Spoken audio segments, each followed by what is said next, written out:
besar kasih-Mu Allahku, sehingga Kau berikan Yesus padaku, supaya aku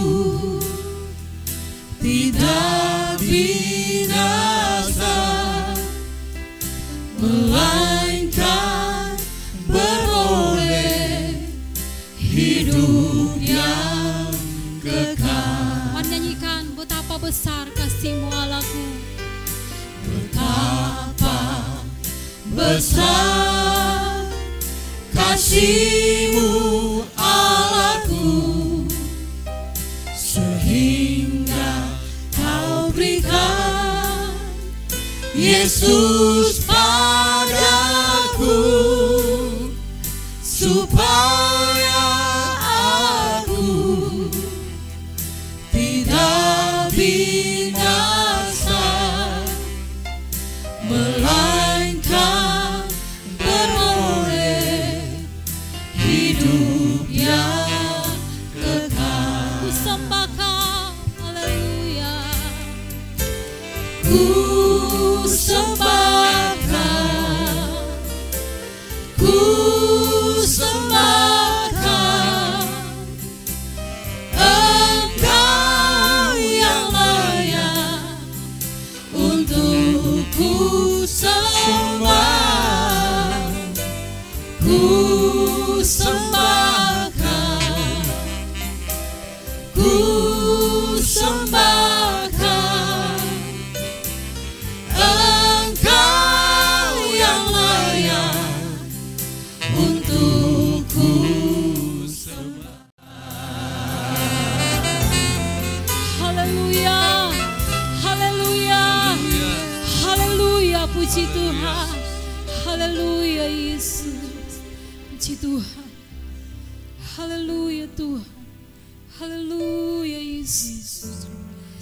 Betapa kami bersyukur Tuhan kepadamu pagi ini, kalau kami masih boleh datang kepadamu Tuhan.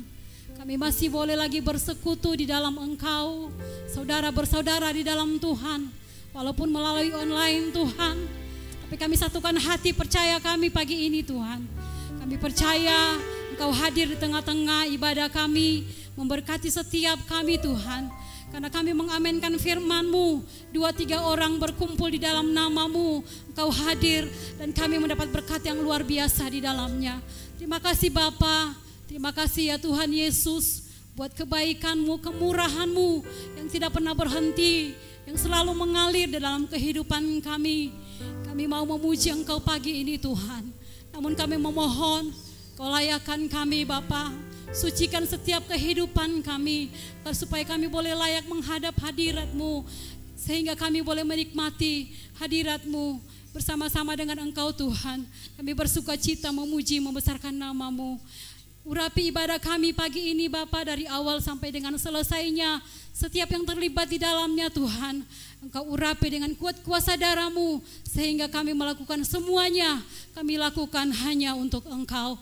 Terima kasih Tuhan, kami buka ibadah kami pagi ini hanya di dalam satu nama yang ajaib, di dalam nama Tuhan Yesus Kristus. Haleluya, sama-sama katakan amin. Haleluya.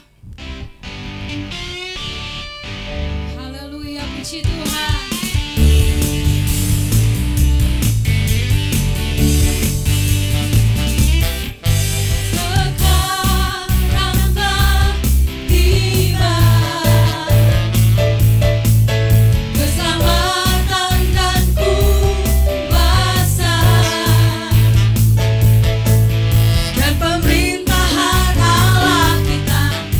Kuasanya yang diurapinya, karena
besertaku,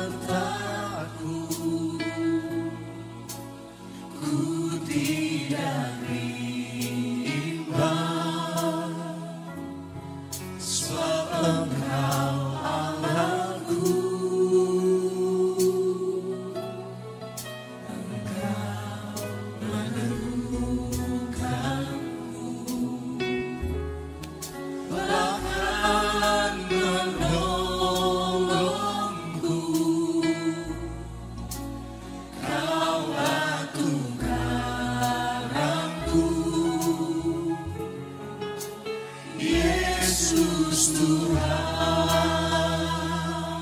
Katakan Yesus memegangku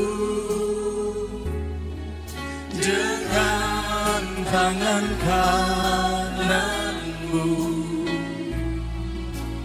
Yesus memberiku kemenangan.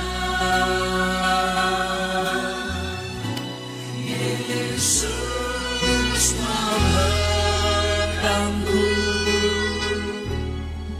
dengan tangan kananmu. Yesus memberiku kemenangan.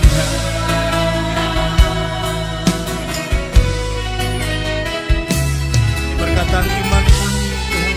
Kami percaya kepadamu. Kami katakan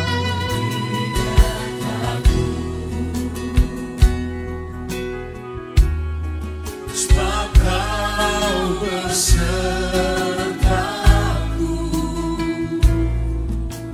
ku tidak bimbang, sebab Engkau Allahku.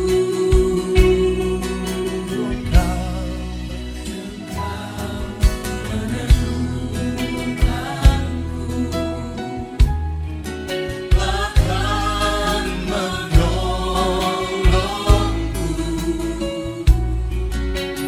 Kau batu karangku. Yesus Tuhan. Yesus Tuhan, Sekali lagi dari awal katakan ku tidak takut.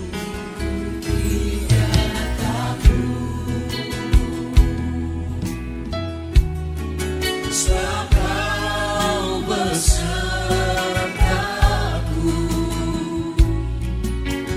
ku tidak bimbang, sebab Engkau Allahku.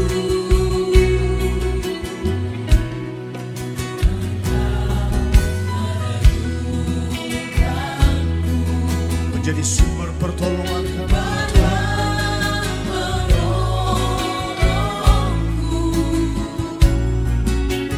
Kau batu karangku, Ya, Yesus Tuhan, kami katakan Yesus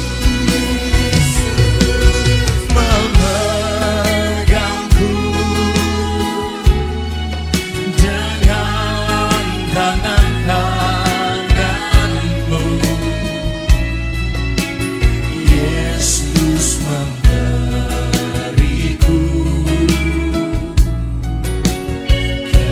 kemenangan. Oh Yesus, terima kasih Tuhan. dengan tangan kananmu. Yesus memberiku kemenangan. Sekali lagi panggil Yesus. Yesus Memegangku dengan tangan kananmu. Yesus memberiku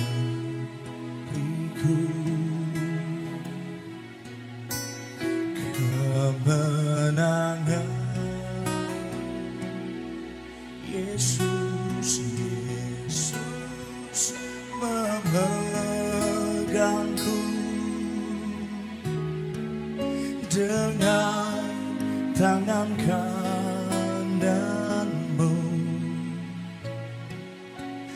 Yesus memberiku kemenangan. Kami angkat kedua belah tangan kami, Tuhan. Yesus memegangku dengan tangan kananmu.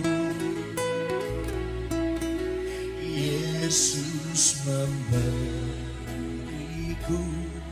kemenangan, kemenangan.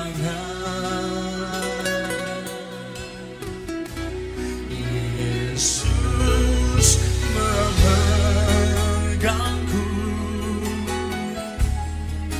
dengan, biarkan kami mengandalkan nama-Mu, Tuhan. Yesus memberiku kemenangan. Kami bersyukur kepadamu Bapa Sorgawi, oleh kasih sayang-Mu hari ini kami telah memuji-muji nama-Mu. Kami menikmati hadirat-Mu Tuhan, karena kasih-Mu yang sudah pelihara lindungi kami, sehingga pagi hari menjelang siang ini kami dapat beribadah kepada Tuhan. Hati kami siap ditaburi dengan firman-Mu. Kuasai hati pendengaran kami semua bila mendengar firman-Mu, diberkati oleh Tuhan.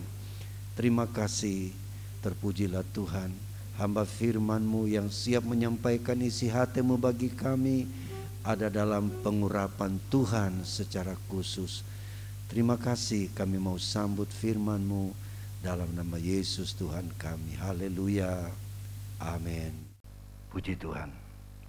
Salam sejahtera bagi kita sekalian, Bapak Ibu sekalian, sidang jemaat Tuhan yang sempat mengikuti ibadah online pada hari ini, di mana kita masih tetap melaksanakan ibadah online untuk memenuhi tuntutan ataupun kebijakan pemerintah dalam mengatasi penularan COVID-19 yang sampai hari ini kelihatannya masih menunjukkan peningkatan penularan. Namun tetap kita berdoa semoga Tuhan akan menolong bangsa kita untuk bisa segera terbebas dari penularan virus corona. Bapak Ibu sekalian, saya mengajak kita sekalian yang ada di rumah untuk sama-sama merenungkan firman Tuhan. Apa yang diucapkan dan ditulis oleh Rasul Paulus dalam Efesus pasal yang kelima ayat yang ke-15. Dalam Efesus pasal 5 ayat yang ke-15. Karena itu perhatikanlah dengan saksama bagaimana kamu hidup. Janganlah seperti orang bebal, tetapi seperti orang yang arif. Dalam berbagai terjemahan, kata arif itu diterjemahkan dengan hikmat, dan memang itu adalah sinonimnya. Arif, bijaksana dan berhikmat. Rasul Paulus dalam tulisan ini tentu dalam gerakan dan ilham Roh Kudus untuk mengingatkan kehidupan kita umat manusia di bumi ini. Apatah lagi kita yang hidup di akhir zaman. Dianjurkan untuk kita hidup bijaksana. Seperti Raja Salomo juga sudah menulis lebih dahulu bahwa dalam berbagai situasi kita perlu hidup bijaksana, arif. Karena ternyata juga Salomo adalah seorang raja yang diangkat Tuhan, yang penuh dengan hikmat, kebijaksanaan. Alkitab mencatat sampai-sampai Ratu Seba dari selatan datang menyaksikan bagaimana hikmat, kebijakan, kearifan daripada Raja Salomo. Saya mengutip satu ayat yang ditulis oleh Raja Salomo dalam Amsal Soleman pasal 22 ayat yang ketiga. Kalau orang bijak melihat malapetaka, bersembunyilah ia. Tetapi orang yang tak berpengalaman berjalan terus lalu kena celaka. Ayat ini mengingatkan kita yang hidup di hari-hari ini yang penuh dengan tantangan berat, apatah lagi penularan virus corona yang belum berakhir. Bahkan telah ada varian baru yang begitu cepat sehingga angka-angka orang yang tertular menanjak tajam. Bahkan orang yang meninggal dunia pun semakin banyak. Untuk itu kita diingatkan oleh raja yang begitu bijak bahwa kita perlu bijak. Kalau kita melihat hal-hal yang mendatangkan celaka, kita harus menghindar. Tetapi orang yang tidak bijak, mereka terus berjalan dan apa akhirnya? Kecelakaan. Fenomena ini yang terjadi di bangsa manapun tidak ketinggalan bangsa kita, bangsa Indonesia. Anjuran-anjuran pemerintah untuk menekan penularan COVID-19, masih ada sebagian orang yang tak peduli. Tapi mari kita sebagai warga gereja, kita mematuhi prokes. Kita perlu berbijaksana dan kita memberikan contoh dan teladan. Ikuti anjuran dan instruksi pemerintah kita dalam hal menekan penularan daripada virus corona ini. Jadi Raja Salomo menulis ini supaya kita bijak. Sehingga dalam kebijakannya, dalam pasal 30 Amsal Soleman 30 ayat 24 kita lihat. Ada 4 binatang yang terkecil di bumi, tetapi yang sangat cekatan. Semut bangsa yang tidak kuat, tetapi ia menyediakan makanan di musim panas. Pelanduk bangsa yang lemah, tetapi yang membuat rumahnya di bukit batu. Belalang yang tidak mempunyai raja, namun semuanya berbaris dengan teratur. Cicak yang dapat kau tangkap dengan tangan, tetapi yang juga ada di istana raja. Jadi Raja Salomo yang bijak ini memberikan nasihat bahwa kita perlu belajar daripada binatang yang dikatakan ini sangat kecil.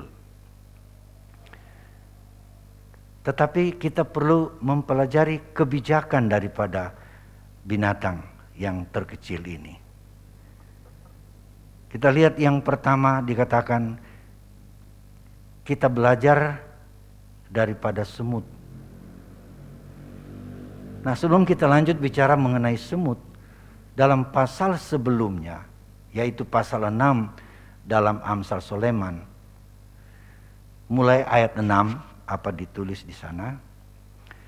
hai pemalas, pergilah kepada semut, perhatikanlah lakunya, dan jadilah bijak. 7. Ayat yang ke-7. Biarpun tidak ada pemimpinnya, pengaturnya, atau penguasanya, ia menyediakan rotinya di musim panas dan mengumpulkan makanannya pada waktu panen. Jadi dalam pasal 6, Raja Salomo telah memberikan nasihat untuk pergi belajar kepada semut. Ada sesuatu yang ada dalam kehidupan semut ini yang manusia bisa contohi di dalam hal kerajinan. Rajin mengumpulkan makanan dan tahu membedakan musim.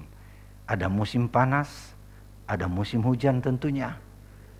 Dan semut menyadari kalau di musim hujan, binatang yang kecil ini mudah sekali hanyut.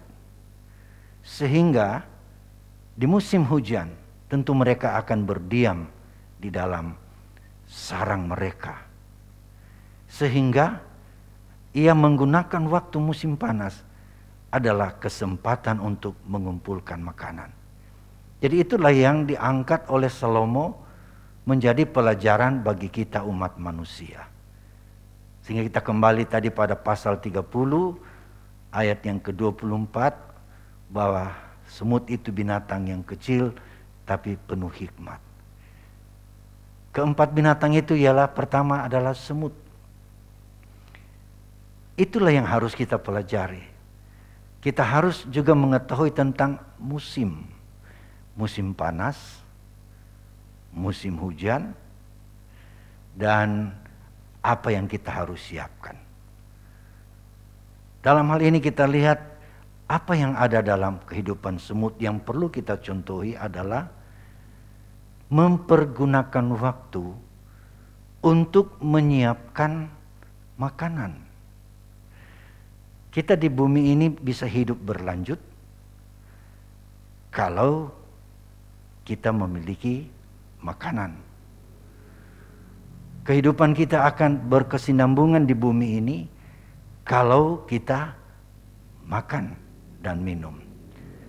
Jika kita berhenti makan dan minum, ya tentunya kita akan mengalami kematian.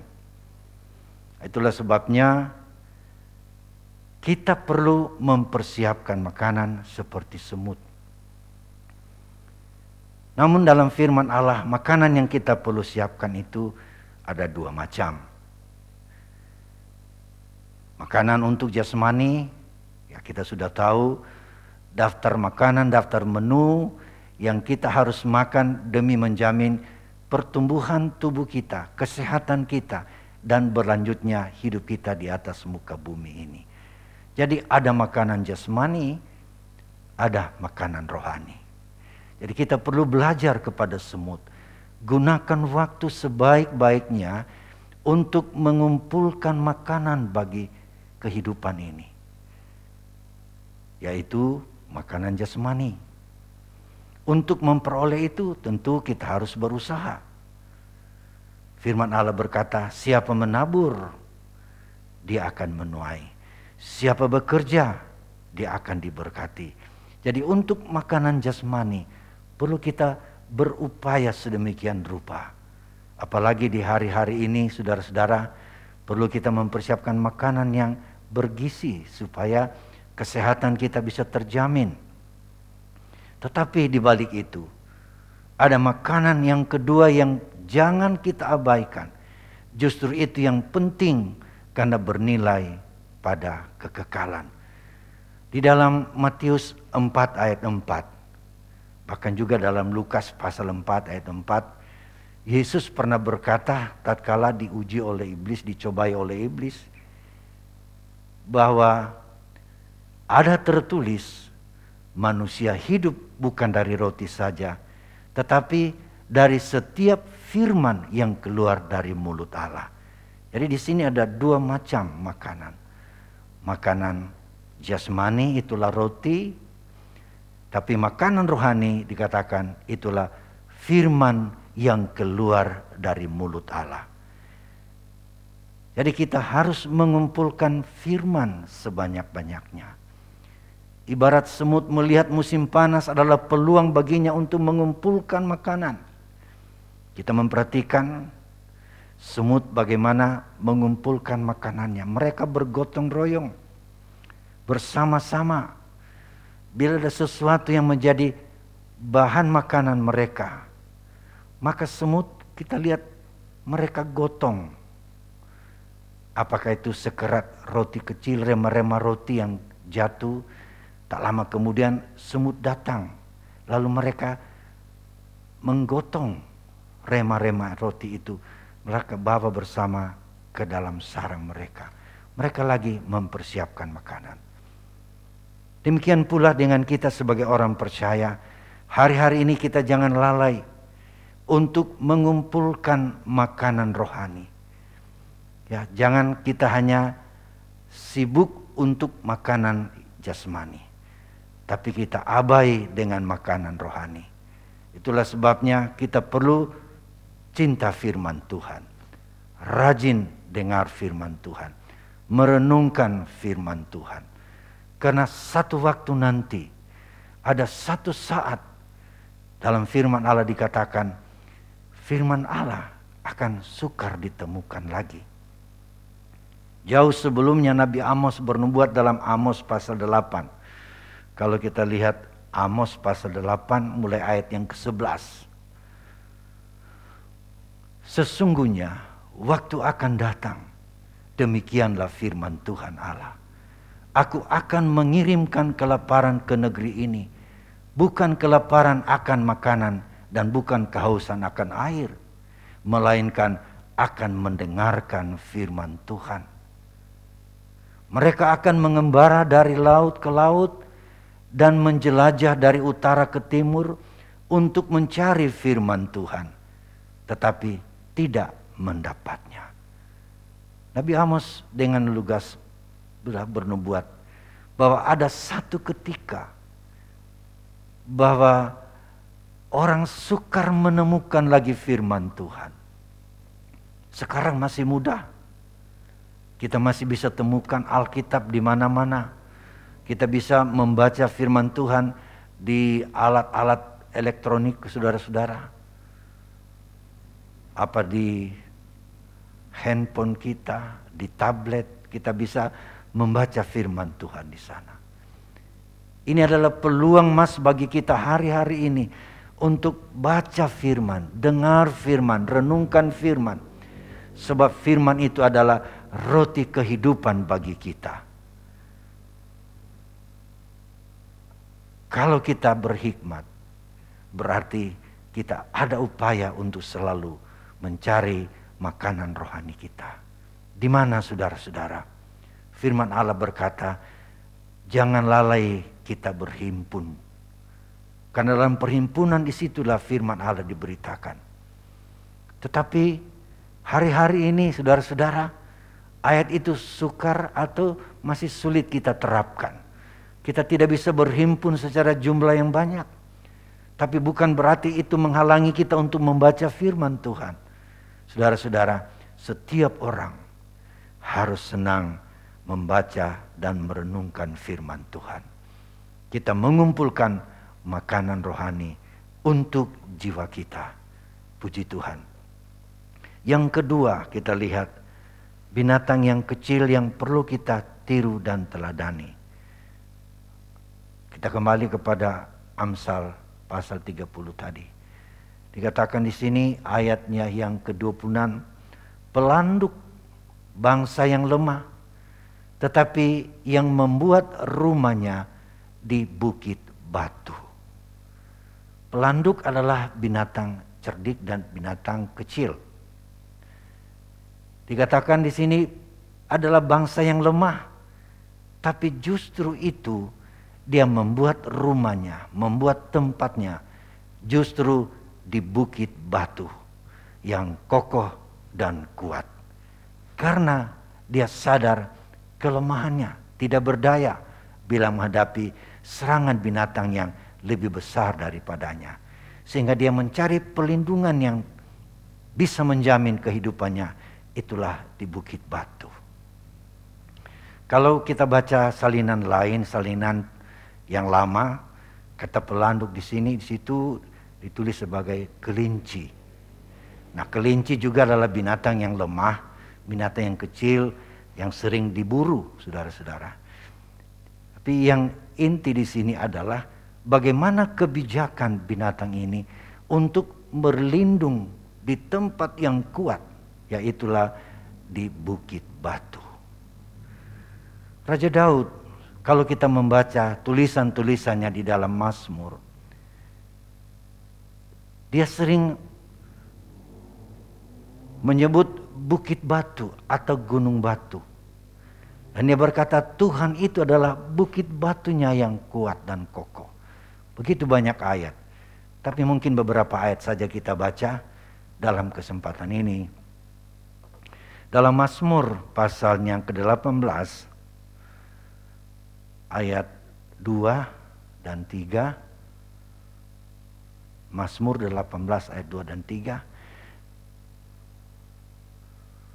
Untuk pemimpin biduan, atau mulai dari ayat pertama boleh. Untuk pemimpin biduan dari hamba Tuhan, yakni Daud, yang menyampaikan perkataan nyanyian ini kepada Tuhan.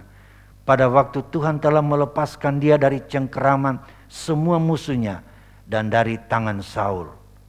Ia berkata, aku mengasihi Engkau ya Tuhan, kekuatanku. Ya Tuhan, bukit batuku, kubu pertahananku dan penyelamatku, Allahku, gunung batuku, tempat aku berlindung, perisaiku, tanduk keselamatanku, kota bentengku. Jadi bukit batu ini adalah Tuhan. Daud sangat menyadari keterbatasannya. Karena banyak musuhnya, bahkan Raja Saul juga mencari untuk membunuh dia. Tetapi dalam hal ini ia mencari Tuhan dan berlindung kepada Tuhan. Dan dia berkata bahwa Tuhan itulah bukit batuku. Jadi orang percaya belajar kepada binatang yang lemah, yaitu supaya mencari perlindungan yang kokoh dan kuat. Itulah Tuhan yang menjadi bukit batu dan kota benteng perlindungan kita. Satu ayat lagi kita melihat bagaimana Daud mengakui bahwa Tuhan itu adalah bukit batunya. Di dalam Mazmur juga pasal 31 ayat 1 mulai. Untuk pemimpin biduan, Mazmur Daud. Padamu Tuhan, aku berlindung. Janganlah sekali-kali aku mendapat malu. Luputkanlah aku oleh karena keadilan-Mu. Ya, kita melihat Daud menjadikan Tuhan itu adalah bukit batu perlindungannya. Haleluya. Dan saudara-saudara, Rasul Paulus juga pernah menulis siapa sebenarnya bukit batu itu. Itulah Yesus Kristus. Dalam 1 Korintus pasal yang ke-10 ayat 4 berkata demikian. 1 Korintus 10 ayat ke-4. Dan mereka semua minum minuman rohani yang sama, sebab mereka minum dari batu karang rohani yang mengikuti mereka. Dan batu karang itu ialah Kristus. Jadi saudara-saudara, jelas Paulus menjelaskan batu karang itu ialah Yesus Kristus. Dialah tempat perlindungan kita. Dan kepada dialah kita menaruh harap dan percaya. Puji Tuhan. Jadi kita harus berlindung pada perlindungan yang mampu melindungi kita. Saudara-saudara, harta bukanlah tempat perlindungan. Memang harta di dunia menolong kita banyak dalam banyak hal. Tetapi saudara-saudara sangat terbatas. Dalam Amsal Sulaiman juga mungkin pasal 11 kalau saya tidak salah ingat. Amsal Sulaiman 11 ayat 4 kalau saya tidak salah ingat. Iya. pada hari kemurkaan, harta tak berguna. Tetapi kebenaran melepaskan orang dari maut. Jadi harta dunia, keadaan dunia bukanlah tempat perlindungan kita. Semua yang kita miliki merupakan fasilitas hidup saja. Dan terutama bagi kita yang percaya, segala sesuatu yang Tuhan berikan kita pakai untuk kemuliaan namanya. Dan kita gunakan untuk kehidupan ini dalam melayani Tuhan, mengiring Tuhan, memberitakan firman Tuhan. Karena nanti pada hari kemurkaan atau pada hari penghukuman Allah, bila Yesus datang pada kali yang kedua, dikatakan harta tak berguna lagi. Tetapi orang yang berlindung dan percaya kepada Yesus dapat kehidupan yang kekal untuk selama-lamanya. Jadi kalau kita mau berhikmat, kita menjadikan Yesus Tuhan kita adalah tempat perlindungan kita sebagai bukit batu yang kokoh dan teguh. Kita lihat binatang yang ketiga, apa yang menjadi hikmatnya. Dalam ayat yang ke-27 pasal 30, ini binatang yang ketiga. Belalang yang tidak mempunyai raja, namun semuanya berbaris dengan teratur. Belalang tidak mempunyai raja, namun semuanya berbaris dengan teratur. Dalam salinan lain dikatakan belalang itu terbang berkelompok. Berkelompok. Mereka tidak bercerai, tapi mereka bersatu. Hikmat yang kita bisa ambil dan belajar daripada kehidupan belalang adalah persatuan. Kita perlu bersatu di dalam Tuhan. Rasul Paulus menulis dalam 1 Korintus 1 ayat 10 mungkin, kalau kita lihat.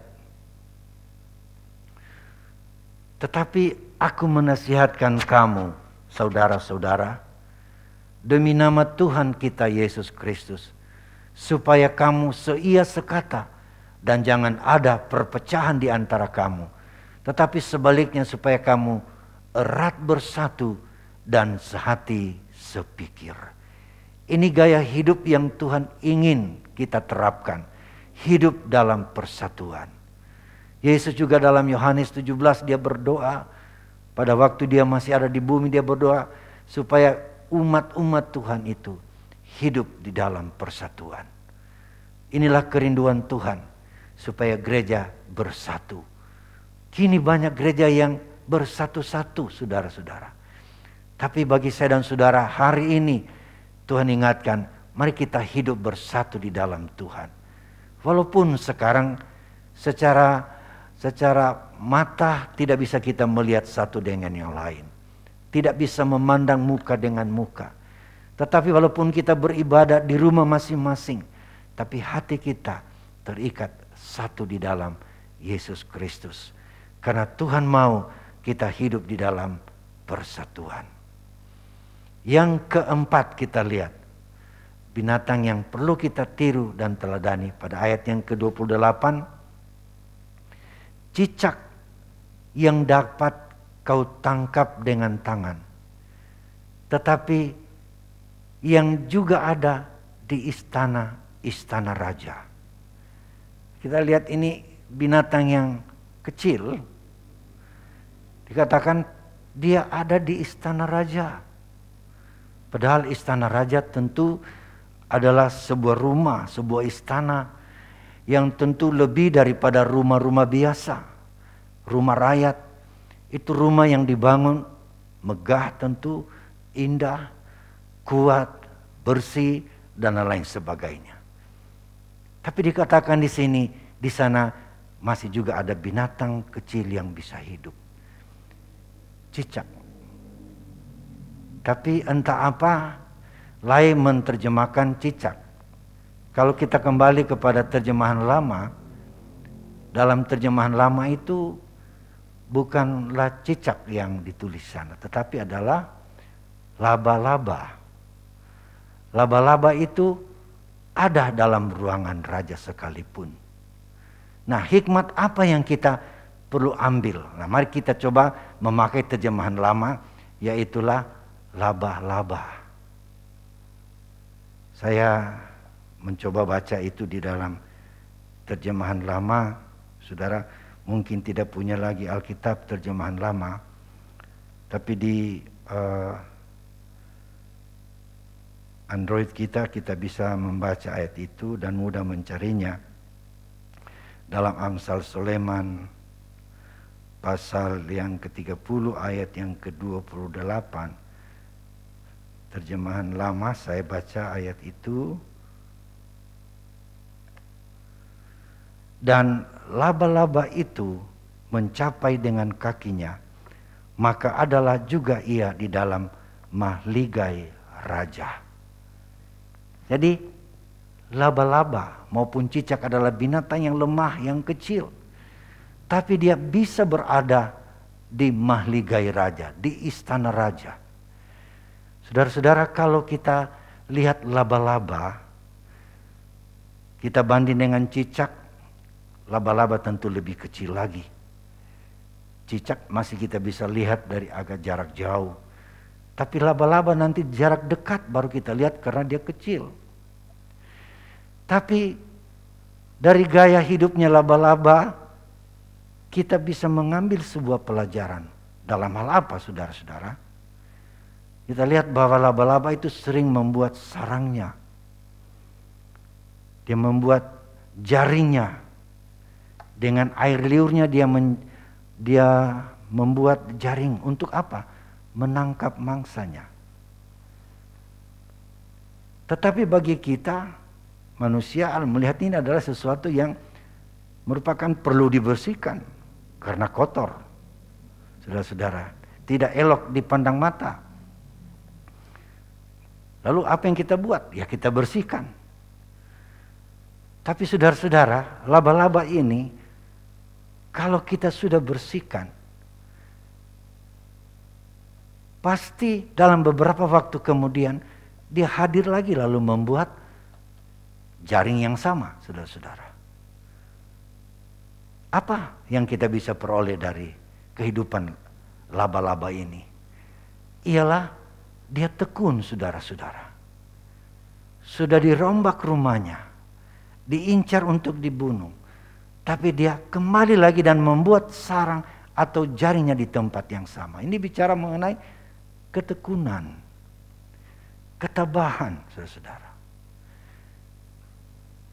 Lawan dari tekun ialah tawar hati. Kalau sudah tawar hati, tidak mau lagi membuat sesuatu, saudara-saudara. Jadi apa yang kita harus belajar daripada laba-laba adalah tekun. Jangan tawar hati. Memang dalam pengalaman hidup mengiring Tuhan menjadi orang percaya, sering kita menjadi tawar hati. Adanya tantangan, adanya masalah hidup, seringkali kita tawar hati mengiring Tuhan. Tetapi Yesus pernah berkata, berbahagialah orang yang tidak tawar hatinya. Dalam Matius pasal 11. Matius pasal 11 ayat 6, kita lihat. Dan berbahagialah orang yang tidak menjadi kecewa dan menolak aku. Kecewa dan tawar hati, saudara-saudara, itu bertetangga. Kalau kita sudah kecewa, itu sudah sama dengan tawar hati. Dan kalau kita hidup dalam kekecewaan, tidak tekun menghadapi tantangan hidup, tidak tekun mengiring Tuhan, begitu mengalami ujian, kita lupakan Tuhan.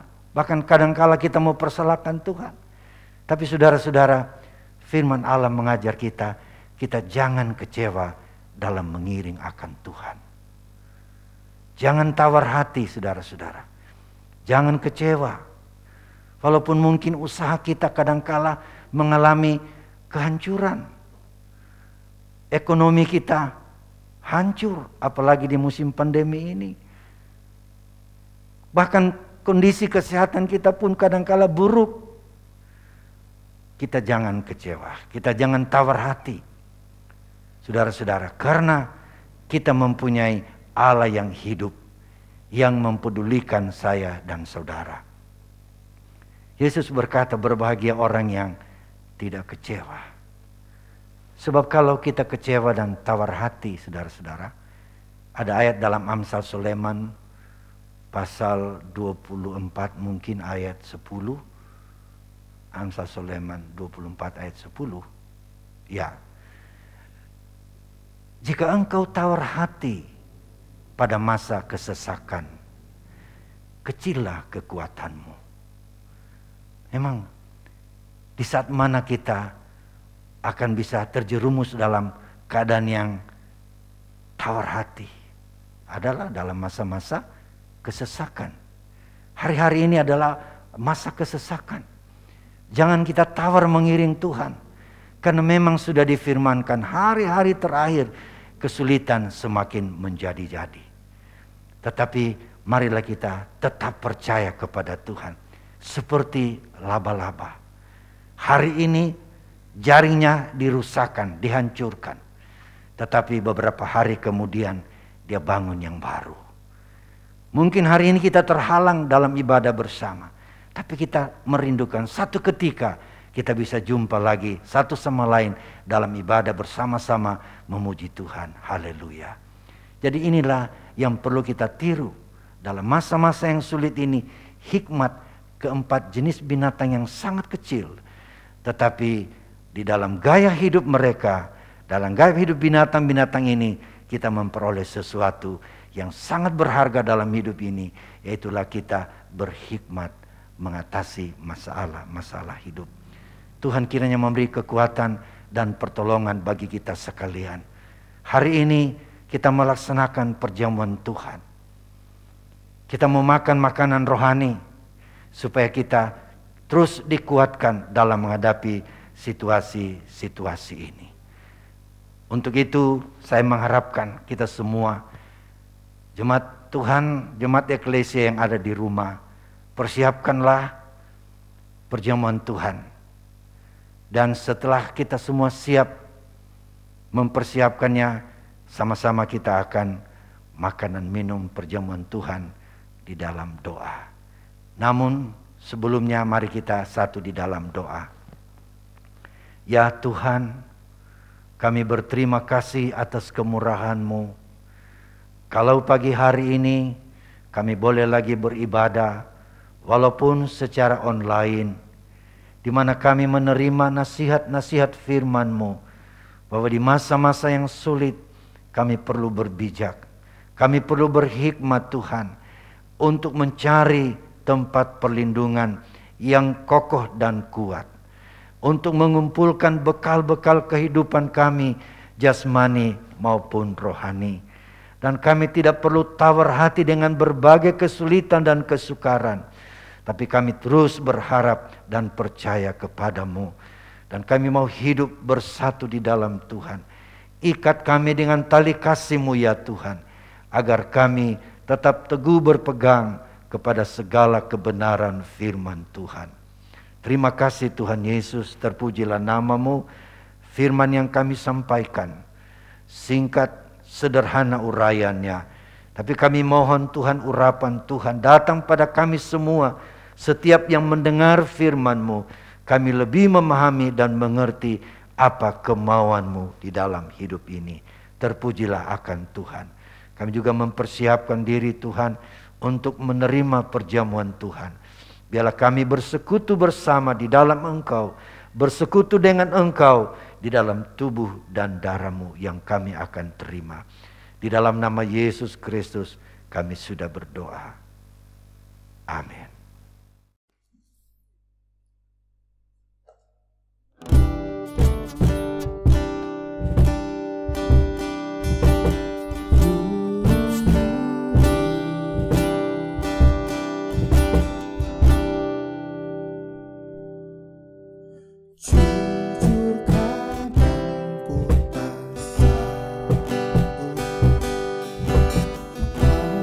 Hadapi semua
Jujur kadang aku lemah, bersandar pada kekuatanmu.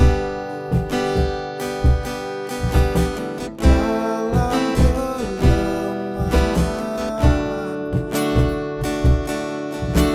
sempurnalah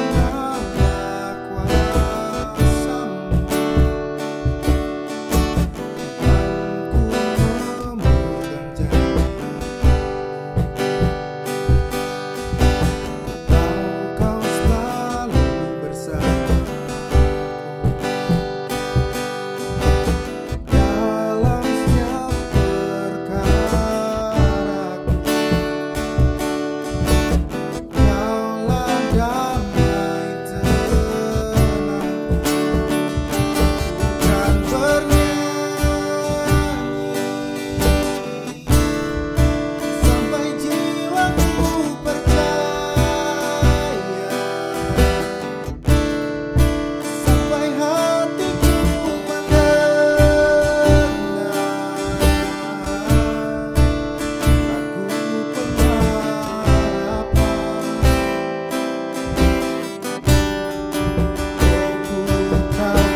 Bapak Ibu sekalian yang dikasihi Tuhan, saya harap kita semua sudah mempersiapkan perjamuan Tuhan dan sudah dibagikan kepada setiap warga keluarga yang ada di rumah masing-masing.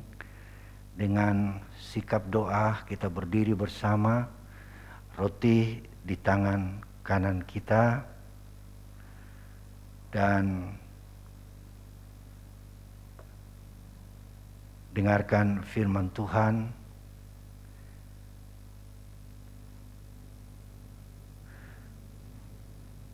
Roti kita angkat di tangan kanan. Kita satu dalam doa lagi. Bapa, kini tubuh dan darah-Mu ada di tangan kanan kami. Sebelum kami menerimanya, layakkan kami bersekutu dengan-Mu, agar kekuatan Tuhan menjadi kekuatan kami. Kekuasaan Tuhan meliputi kami semua untuk menjadi gunung batu perlindungan bagi kami di hari-hari yang penuh tantangan ini. Terpujilah akan Tuhan.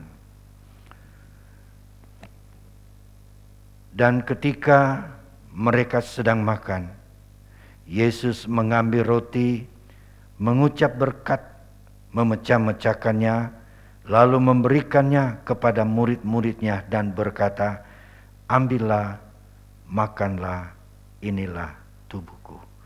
Kita makan di dalam nama Yesus Kristus.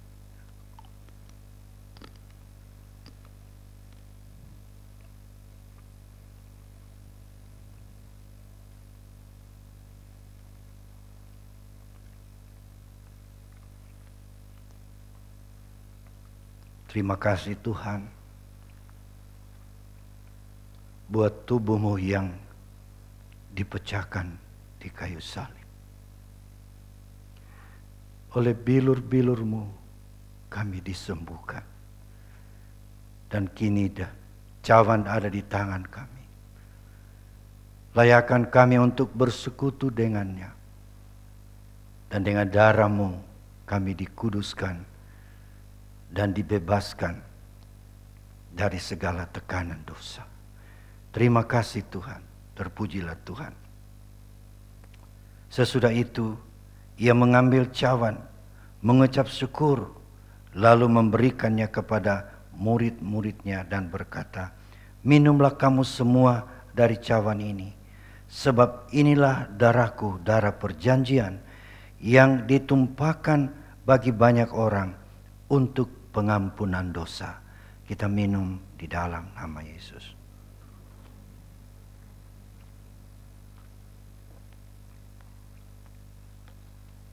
Terima kasih Tuhan, terpujilah akan Tuhan.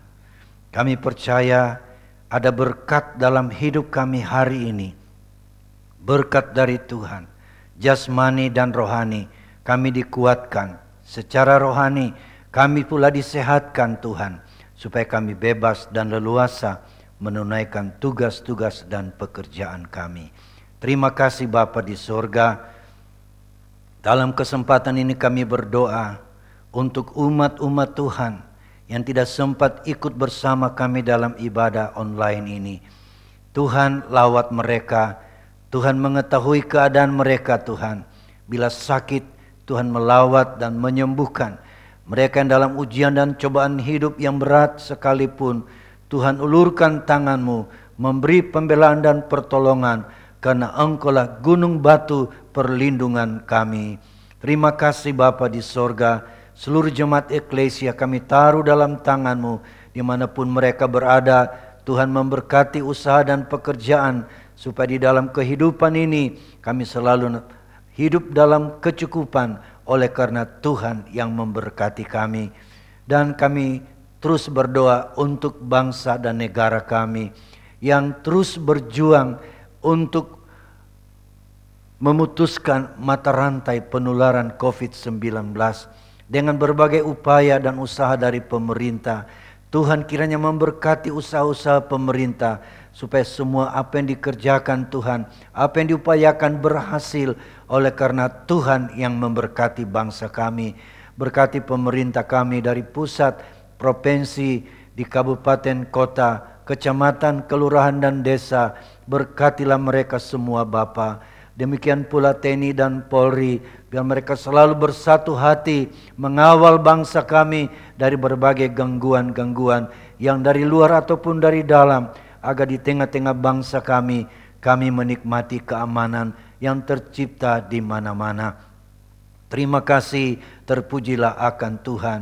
Khusus kami berdoa Tuhan bagi tenaga medis yang mereka ada di garda depan Tuhan, merawat mereka yang terpapar, lindungi juga mereka semua Tuhan, agar upaya kemanusiaan yang mereka laksanakan itu semua berhasil. Tuhan punya nama kami puji dan permuliakan. Terima kasih Bapa, ini doa kami kepadamu. Kami akan mengakhiri ibadah kami ini. Tuhan melindungi semua jemaat Tuhan yang ada dalam tugas dan pekerjaan apapun. Tuhan campur tangan dan buka jalan. Biar sepanjang minggu yang kami hadapi ini, tangan Tuhan menyertai kami. Itulah sebabnya dengan penuh kepercayaan kepada Tuhan, kekasih-kekasihku, kita menadahkan tangan kita kepada Tuhan. Kita mengakhiri ibadah ini. Kembalilah Bapak Ibu sekalian yang dikasihi Tuhan, membawa berkat dan nikmat dari Allah Bapa, kasih sayang dari Tuhan Yesus, persekutuan pimpinan kuasa Roh Kudus menyertai kita sekalian, mulai saat pagi hari ini sampai hari Maranatha, Yesus kembali kali yang kedua. Haleluya. Amin.